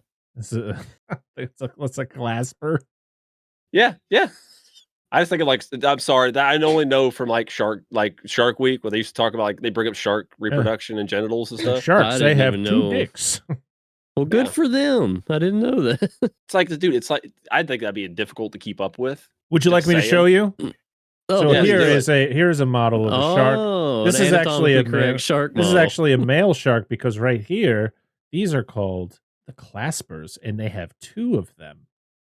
So that makes you that. So that is how you know this is a male toy great white shark. So question, do both of them have to be in, or is like it's just like if you miss with the first shot, you get the second one? So the thing about great whites, at least, because I don't think all sharks, maybe all sharks do, not a lot of there's no video record of a great white mating. Like they do, but there's shy. No evidence of of it, of like how it goes. Like how it works. Why doesn't somebody just sign up for OnlyFans so we can get high definition video of that? Whoa! I feel like the OnlyFans bit might have flopped a little. No, I love it. I think it's fucking great. I'm down. I was just waiting for Parker's reaction after he got done drinking. He's like, no. He's like, no, I'm not giving you the satisfaction of blowing this drink out. So if you have like a twin-headed double dong, my thought is it's like a double-barreled shotgun. So when you blow one, you have a backup. So if you go it's too like early, this bitch is getting pregnant. That's right. Oh my God. Hey, listen, I'm not talking about for the ladies. I'm just talking about in general. I'm not talking about the conduct. I'm just talking about the functionality. It's efficiency. You need to guarantee you efficiency. Proper amount of seamanship. Moving on. Jesus Christ. Yes. Keep going. I'm fine. That was a bit after bit. Oh God, I just had. I'm writing efficiency down so I can use that later. Please do. So they go to the beach and they find out. Fuck, they just kicking it on the beach. They got a little like seaweed mosh pit. Were those baby humanoids? Breed bed. It's a water bed. I don't know. What do you want from me? We're on the ocean. So they find out they're on the beach and like they kill several of them. All of them, pretty much. Pretty much. Dr. Susan almost gets taken off. Just taking pictures all the time. Don't kill him. Don't kill him. Don't kill him. Yeah, like they must be studied. What are we supposed to do? Just stand here and die? And then like while Jim's there trying to save her and shoot all these motherfuckers, Johnny's out there playing grab ass with one in the ocean and a knife. And I was like, God, are they gonna murk him already too? And then when it's all said and done, just yep, we'll help here. The classic fishman fighting style. Jim shoots it and he's just like, I love Johnny's walk back onto the shore like, hey, thanks, Jim. It's like so casual. I owe you my life twice. Yeah. Like, and I want to point out the rifles these dudes are using. I don't know what caliber they are. It could be any. 22. I would not stand behind enough them to kill a fish. Yeah, but they never, like, admittedly said. I think the shooting placement's probably best going for center of mass instead of shooting them in the head. It's a little more. Were those not 22s? But I don't think those were 22s. I don't think either of those. I was trying to sound smart. I was thinking maybe I'd get a gun in one of these. I don't know. No, you're good.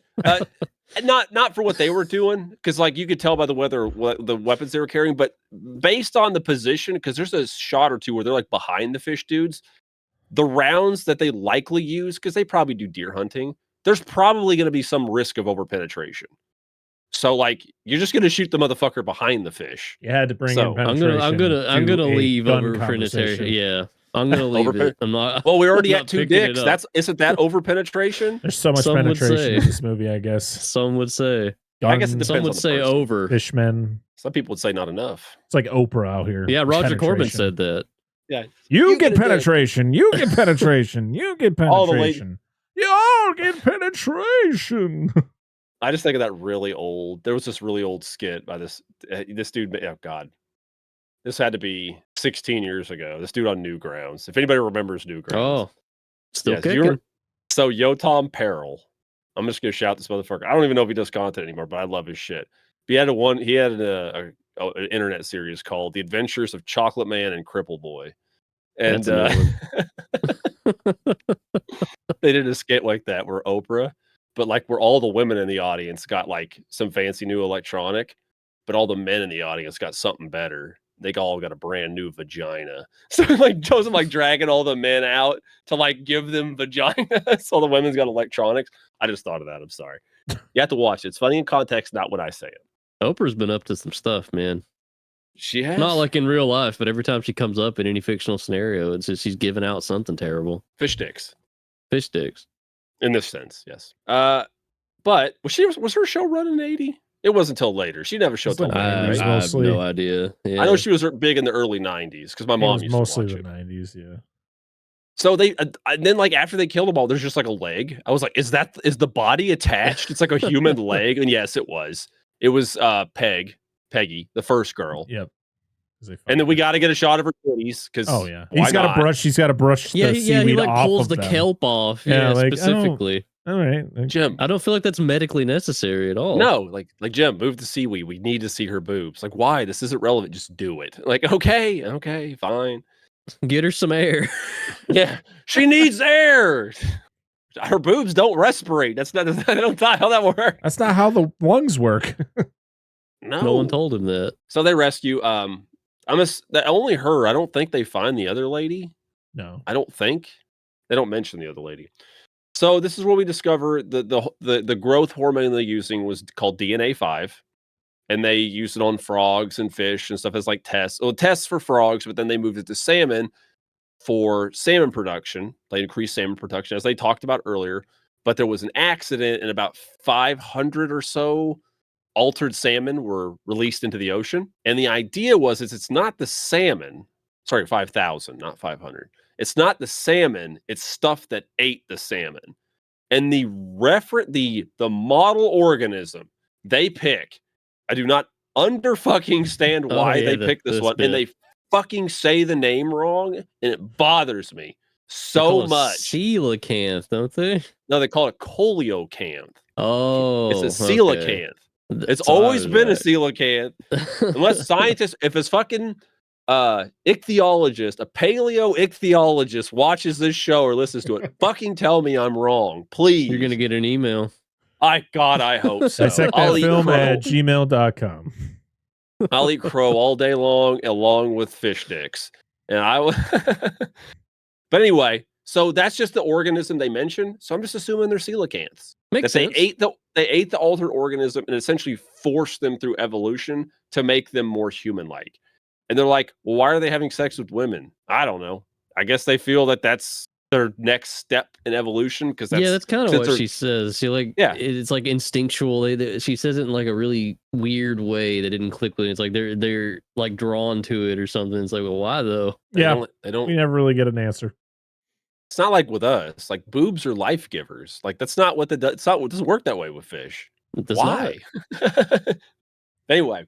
Can somebody edit in at some point the Titty Fish song from Metalocalypse? I feel like that would go really well here. I've never heard that, but I'm going to look it up after this. Please do. So I guess in the remake, the plot is very similar, but it's humans from the town are being transformed into these humanoids. Oh, okay. That's interesting. Okay. So, yeah. I don't know. That's a good way to take the weird sex aspect out of it. That is an interesting kind of took out of the movie. It's a smart way to handle that. That's fair. And then we get a shot of the actual 75th annual Salmon Fest. Yes. Which reminds me a lot of like the street festival thing in Alligator 2. Yeah, that the regalia in Jaws. Yeah. You know, pretty much anything that happens in movies of a similar plot. In aquatic based, we need some films. sort of thing to happen. True. No, that's fair. And this is our big set piece essentially for the end of the movie, and it's big too. It is, and the Murlocs crash the Salmon Fest, and it's a cavalcade of carnage and visceral, delicious fluids everywhere. People I love it. All sexually assaulted left and right. I mean, I wasn't enjoying that, but I loved when the what are you calling them? Murlocs are attacking everybody. I think it's great. I love it. Like, clearly, you know, Robotine, Chris Wallace being the two primary guys behind the effects and the suits. So good. Just, they looked so good. The suit actors, and I don't know who they were, but like, there's this one. They were guys that worked for them because they were supposed to be stuntmen. Oh, okay, but they didn't get them. The stuntmen didn't want to wear the suits because they thought they looked too ridiculous. Well, that's silly. So they just so people who were part of really cool. Robotine's team, because he was like the head of the group, they just hopped into the suits. They had a really good understanding of him, because like there's this one dude who's like going all in. He's like doing like the fishy hand movements. Yeah, he's like doing the whole maneuver. Like, it's very nobody else moved like that in the whole movie, and like he just came up and just showed everybody up. I love the one up on lunch break. I love how all these guys kind of have like the regular arms, and then the one that's like stalking, like the super long. It has the super long arms. Yeah, it's like to grab you with. Yeah, it's like King Kong versus Godzilla, or King Kong Escapes, where his arms are just like suspiciously longer. Got the floppies and shit. But I know we'll talk about probably more, but I really like the way the monsters look. They are pretty they're really cool. Yeah, they look good. Essentially this is and like this is literally just scenes of people getting murked, and there is really one sexual assault scene that's actually like depicted, but it's done a lot quicker than the previous two. It does happen, but it's done. It doesn't linger. Where the girl gets attacked and then it just cuts away. Yeah, and like it kind of like she gets knocked over and attacked, and like it like kind of goes to fall on her or whatever, and it just she didn't get her tits ripped off, or she didn't get her tits like taken out like all the other girls. Yeah, except we have Miss Salmon. Listen, Miss Salmon fucking subverts expectations, baby. Not only does the salmon people or fish people don't rip her top off, she rips her own fucking top off. Yeah. And before she gets the old seafood buffet, she like fucking murks the fish dude. Like, she sure does. And runs the fuck off. I was like, yes. Yeah. I was really excited for her. She flipped the script. Linda Shane because she's like played she's Sally. The one you think. Because she's in bikini the whole time, and the fucking radio host is just like ogling. Oh my god, dude, he is ready. He's like, you're coming home with me. He was later. Turbo sleazy, dude. He was, and like she just like in a frantic thing, just like bests this beast, and then like just runs off, just tits in the wind. I think my favorite kill of the fish people though, because like a lot of them eat it in that climax, but there's that one that just gets fucking jumped, and it's so funny. With like every time 7 I see people, they just like roll up with 2x4s and start whacking. It just like, makes me so bad for that one specifically. I literally have a note in here, and it just makes me think of The Simpsons. Look out, he's got a board with a nail in it. It just reminds me of Street Fight video. It reminds me of the scene from was it Halloween Kills, where Michael's getting attacked by the townspeople. Yes, but the only thing is the fish. Yeah, the fish people didn't. The fish guy didn't turn on them and kill them all like Michael. Yeah, did. all of a sudden he gets he fucks those guys up. Yeah, he roids out. Linda, what a strange scene. Here's my favorite part about that. Oh, go ahead. Oh, Linda Shane, who played Miss Salmon, this was one of her first roles. And she was like so proud. She was like, yeah, the nudity was what it was. But she's like, I was just so proud of myself for like what they had me do, and killing one of the fish people. But she's like, I guarantee no one saw it because all they could see were my boobs just flopping all over the place. and they were. They absolutely were. But yeah. So all this shit happens. Jim and Dr. Susan show up. There's some bullshit reason why they need to set the water on fire. They set the water on fire. They try to redeem what's this nut Slattery because he goes to save like a kid and like the most awkward way fucking possible saving this child. Just and jump in the water with them. Yeah. Yeah. He ends up in the same position as the kid on the bridge that's broken like this. And before he gets completely like nommed on, he gets saved by Johnny. And it's supposed to be like, hey, dude, like, I don't fucking like you, but I'm not going to like just let somebody murder. Slattery was literally debating on whether he should just let this thing eat him instead of letting Johnny help him. Like, I was like, you son of a bitch. Imagine being so racist you get eaten by a fish, man. He's like, I'd rather be eaten. Sorry, thanks, Johnny. I can't that's what, this. like, I thought he was going to grab him and pull him in the water. Oh, that would have been like, I'll fucking show you. Nah, that's too much. Yeah, no, that's what I thought. Slattery. No, I know, right? But then, like, after they save him, like Jim and like they dock and all that, and like kind of when like it starts subsiding a little bit, and they're like, what about your wife? And like, what's her name? The doctor gets attacked, and they save her, but then it's not dead. The fish isn't. It kind of rolls itself into the water. I was like, there's got to be payoff, but there's next no to the payoff. boat. Yeah, nothing. Yeah, happens with that. falls in the water, and he just kicks his boat off, and he like ferries himself to his house. And that's just like this tense scene of like there's something going on. Like the fishermen are there, and you get time out. Also, you see a shot of his wife allegedly in the shower. It's not her. But you don't ever. No, it's not the actress. Her. No, it's not. The she says it. Not her. She said she's. It's funny because the actress Cindy Weintraub, she mentions in the behind the scenes that she wasn't comfortable with the nudity. Like it was one of her first. A lot of the actresses in this movie was like their first movie. But yeah, she was talking. They asked her about doing nudity, and she's like, "I'm not really comfortable doing it." And they're like, "Oh, well, we'll make it tasteful. You'll just be behind a shower curtain." Blah blah blah. So I don't know if they filmed her doing the same thing, but she saw the movie, and she's like, that ain't me. When they show the actual girl, she's like that. She literally says, she's like, that woman in that shower is voluptuous.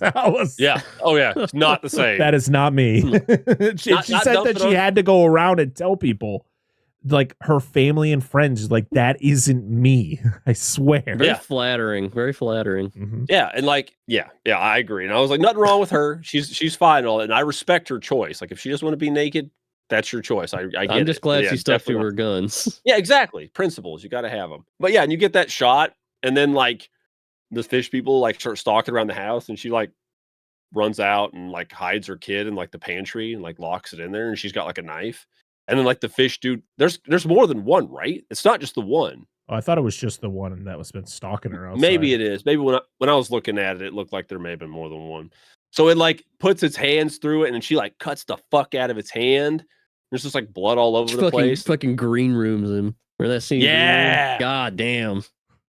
No, I don't know, man. It's just brutal. It's brutal. It's good. It looks good. It looks good. A lot of blood, bits, chunks. So he comes inside, and then like before he like essentially gets her, like she like literally fillets this motherfucker. Like she throws like the drain cleaner. Yeah. Yes. She throws the drain cleaner on it. Drink this, bitch. Yeah. And just starts fucking knifing, cuts him open, like stabbing like the organs and shit inside of him. It's pretty sweet. Good for her. There's like chunks and blood just going everywhere. And then like there's like knocking on the door, and then flips it open, and she goes to stab, and it's Jim. And of course he catches her arm, and then it's like the aftermath.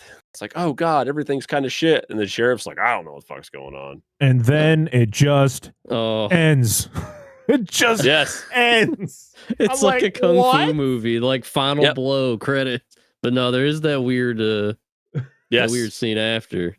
Yeah, where it's Peggy in the hospital giving birth, and like the doctor's there. Beetlejuice take this idea. Oh, must have. Well, see, that's too came after, actually, didn't it? Yeah. Yep. Yeah, it did. Because they say something about, hey, where's Dr. Susan Drake? And he's like, oh, she's back at her Every time you say back at Dr. her. Susan, I just hear Dr. Dr. Seuss. You stop hearing like right there. Yeah, cuts the rest of it off. But no, they're like, well, she's back at her lab, and that's when it cuts to her, and she's like trying to give birth. And they're like, why would she? I don't know. Like, I'm assuming it grew as fast as it did because it would have the growth hormones, the other yeah. ones do, in theory. However, I don't think that would work because a lot of, not a lot, certain organisms, like, so say termites. I'm going to use termites as an example. Different organism, but a lot simpler than fish. They don't have the enzymes to break down wood naturally. They have to get that by being around other termites. I believe they feed on the waste of other termites, which is where they get the enzyme, which they'll eventually earn to, or they're fed it in their growth cycle. I can't remember. It's been a while since I talked about termites, but they don't naturally have it. So I don't think the baby should naturally, or the growing fetus would naturally have that enzyme. Mm-hmm. It wouldn't But inherit it. this is a science fiction movie. I'm just saying. I mean, they can do whatever the fuck they want, but in my mind, I don't think that's how it would work. But that's the explanation as to why she like instant baby. Oh, yeah, but I don't know how long. Like a couple days. It's unscheduled C-section, by the way. Just very scheduled. Dan O'Bannon was not happy about this scene. He said he saw the movie. He said they ripped off my movie, Alien. Did that happen? Did that actually happen? Yes, he was not. I don't blame him. They definitely did. Yeah, and you got the whole premise, and then the whole like the baby monster pregnancy. I can't believe Cronenbergled that for the fly. Oh, it's the Cronenbergler. Somebody make an image of the Cronenbergler. That's good. I like that. Well done. Thank you. I like the little puppet though. I love the little hand puppet. Mikey, that's what we need to task you with for the show. You need to make the memes of everything we mentioned. The Cronenbergler. Please. So that is I don't know. Humanoids from the Deep. Humanoids from the Deep. I know. Beneath the Darkness. The Fish Tank of Dr. Moreau. Title. Fish Tank of Frankenstein versus the Fishman in Germany or whatever it's called. Yes, please. The Fish Tank. No, it's not the Fish Tank of Dr. Moreau. It's the Fish Tank of Dr. Seuss. Yes, doctors. Can we? Is it copyright infringement if Mikey, if you draw a humanoid in the artistic style of Dr. Seuss? I feel like someone's already done that, but I might. Surely someone's now done you got that. two things you gotta create: Cronenbergler and a humanoid from the deep creature in the form of Dr. Seuss's illustration. Yeah, and just do the cover of One Fish, Two Fish, Red Fish, yes! Fish, or whatever the hell you Oh yes! God. We'll have to find a way to word that more softly. Listen, MonsterZone Instagram page is going to be happening, by the way, for anyone out there. MonsterZone is going to get its own Instagram page, and Mikey is going to fill it with beautiful artwork. Horrendous things. So that's a brilliant idea, and that needs to happen. Only if you got time. We don't want to inundate you with. But that's the end. Memes. Yes, inundate you with beautiful memes. But that is the end. And I guess we'll just start with, since Mikey started the other segment, we'll start with Parker for this segment. What'd you think of the movie? I would watch this again. I don't like, even with the material that it's projecting on screen, I still enjoyed the movie. I think it went too far in certain spots. I think the whole, like what Mikey was talking about, the whole like just showing a thrust. You see it. You're just like, you see it. We didn't need it. I would love to see a Barbara Peters cut of this movie where we don't actually see the assaults. It's kind of like, you just kind of know. You see the shadows and you know what's happening, but you're not seeing it. Do you think her cut included the weird baby part? No, I wonder if that doesn't seem like it would fit with But the creature design, creature work by Rob Bottin, Chris Wallace was phenomenal. I thought it was really well done. I love the James Horner score. And to be honest, of most of the monster movies that we've covered, with the exception of a few, the acting is really well done. Like, for what we get as a movie, I think Doug McClure is really good. Ann Turkel, Vic Morrow, these are big time actors at the time. I think they kind of carry the movie, but the effects is what really keep me entertained. And I think that's kind of the case for most of these monster movies. Is like, even when the acting is horrendous, the effects are what keep me going all the way up until the end. This is rewatchable. Yeah. But I think if you're not into, sexual assault by fish people, excessive gratuitous nudity, like some of it didn't need to be in this movie. It was just there to be there. And if you don't like seeing animals die, especially dogs, this isn't for you. But I do want to rewatch this movie with the commentary track that's on the Blu-ray. I do kind of want to hear more of the behind the scenes stuff about this that I didn't get from the little documentary that's on the Blu-ray. But yeah, overall, I think it's a good movie. What about you, Mikey? Yeah, about the same. I mean, it is rewatchable because this is probably like the 10th time I've seen it, so it must be doing something right. But yeah, no, when it comes to the content, there's zero shame in skipping this. If you make it to that first scene, it's a little too much, because even seeing it so many times, it catches you off guard. Because like, oh, that's what they do, right? Yeah.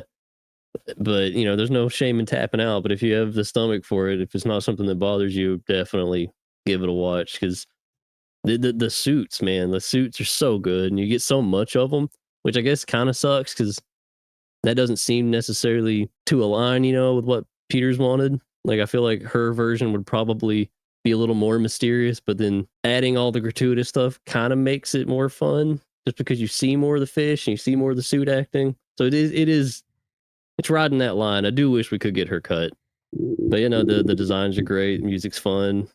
The direction's great. Like, she was getting really good performances out of people, so it does suck that was her last real thing. For the designs, I did want to point out, you wouldn't think it, but there is an officially licensed action figure of these creatures. I'll post that in our Discord in case somebody wants to buy it, but it's from Monstar Studios, and it is really cool, and I want one. It's the big lanky armed one too. So he's got a wingspan on him. So if you like the designs, there is merch out there. Sweet. That's about it. Okay, good. I am, for my first time, I actually quite enjoyed this. I'm kind of in the same with everybody else here, so I'll try not to repeat too much about it. And I know there's a lot of controversy around this movie, and then I kind of want to see the remake you guys were talking about. But I think my thing with the remake, and not necessarily between the two versions, I think with the way this film is designed, and I know they talked about the ending being very alien-esque. I mean, this movie is literally that, just more on the nose, instead of the analogous or the metaphorical face huggers, and then the very phallic design of the xenomorphs. It's just you just see on it the all. fucking nose, like it's sexual assault. Like, that's what it is, forced insemination, whatever you want to call it, which does happen in the animal kingdom. It is common to some extent, depending on species. I'm not saying it's okay. I'm just saying it is a thing. But I think if you, not to make this sound questionable, and if you disagree with me, it's whatever, just let me know. But I think if you take that out of this movie loses a lot of its identity. Then it's just a giant fish movie. I get that. Because there's an ass ton of killer fisherman movies. Everybody remembers essentially the Creature from Black Lagoon, and then this one gets it for shock value. Yep. And I guess it does kind of turn it into a different thing. Yeah, and I'm not saying, like, and it's fine if you disagree. Like, it's just my opinion on the matter. But I think if you take that away, like I said, you just lose it. Like, when you said, like in the remake, and I know it's a TV movie and they have to change it, but like, people turning into fish monsters has been done. The Lovecraftian thing, that shit's happened. So like, this is just this version of it, I think, while extreme, does give it its own flavor, identity to some extent, even though it's literally just ripping off Alien. Yeah. So, but anyway, that's I had that piece. I just wanted to get it out there. But I thought the movie was fun. This is one I will probably end up picking up on physical media, and then just making sure nobody watches it and they're not supposed to, because I didn't know like how much was in it. Like I said, I'd only just, as I said before, just heard about it. So just stay away. If you don't like this stuff, also stay away from Galaxy of Terror. Oh God, Jesus Christ! Yeah, good point. Yeah, that goes a lot. It's one scene and it goes a lot longer. Roger Corman again. Yep, it is. Which is actually on the back of this. It shows a bunch of the Roger Corman classics. Yeah, and Robert Englund's in it.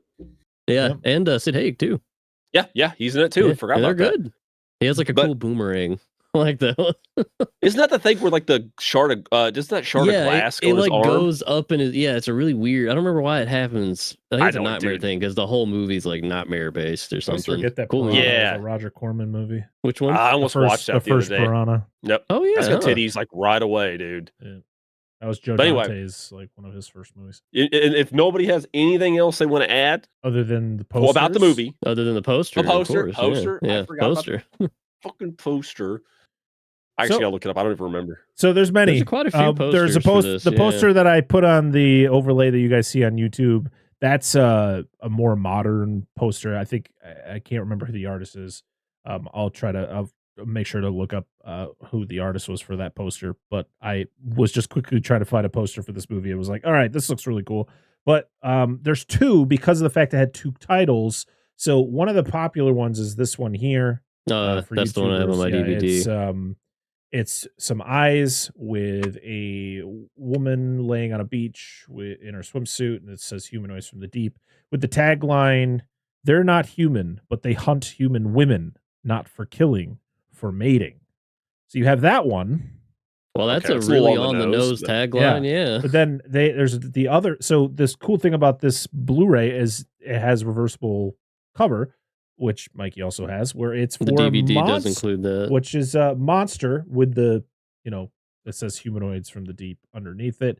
It's got the actual creature with a woman getting attacked. I don't know. I kind of like this one better.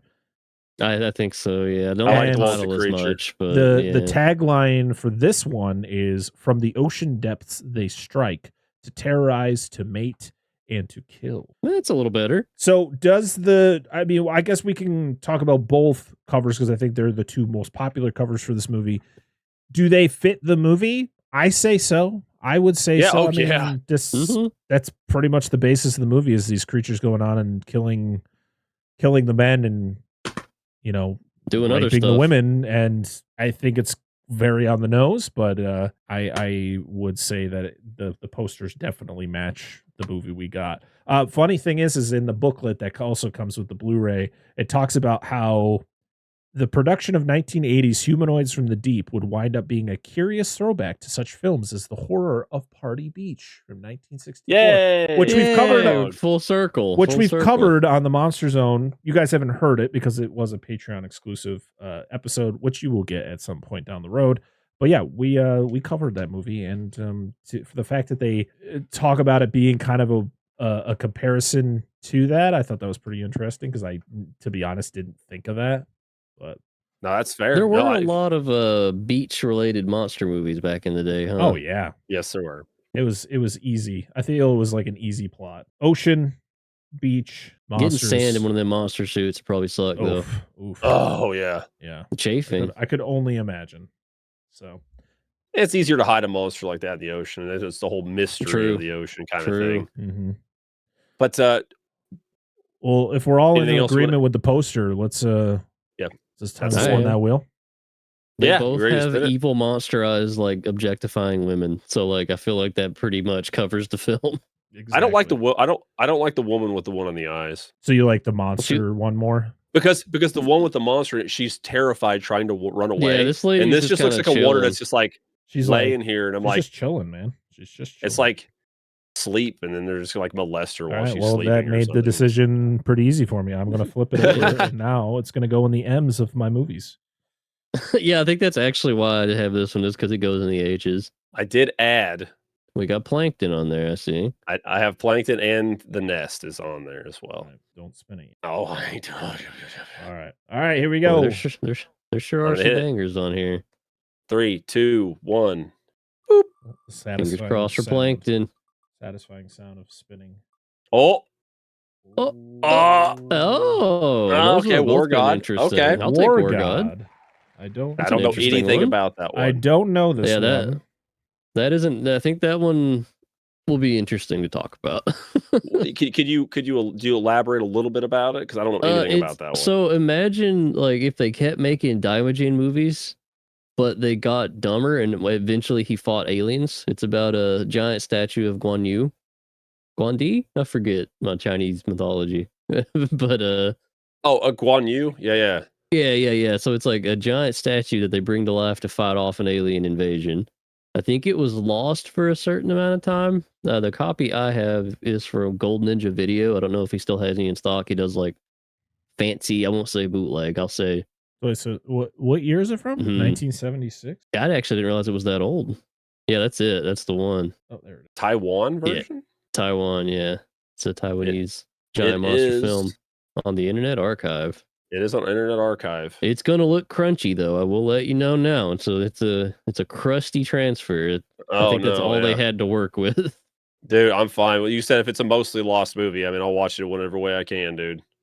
Yeah, and if you end up liking it, I'm not saying you will, but if you do, man, look at that screenshot though. That's beautiful. Do check out Gold Ninja Video just to see if they do still have it available. I love supporting those guys. It's Justin DeClo.